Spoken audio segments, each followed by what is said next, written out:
De nuevo los pequeñitos que antes les han cantado, antes les han bailado y que les vuelven a bailar. Nos llevan, en este caso, hasta el Pirineo para ofrecernos una danza popular en Bielsa que es conocida como el Tin Tan. No son los pequeñitos, perdónenles, pero creo que me he confundido.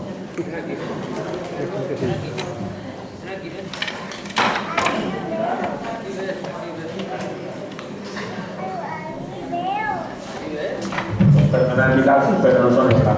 Es el grupo de medianos y con ustedes este Tin Tan.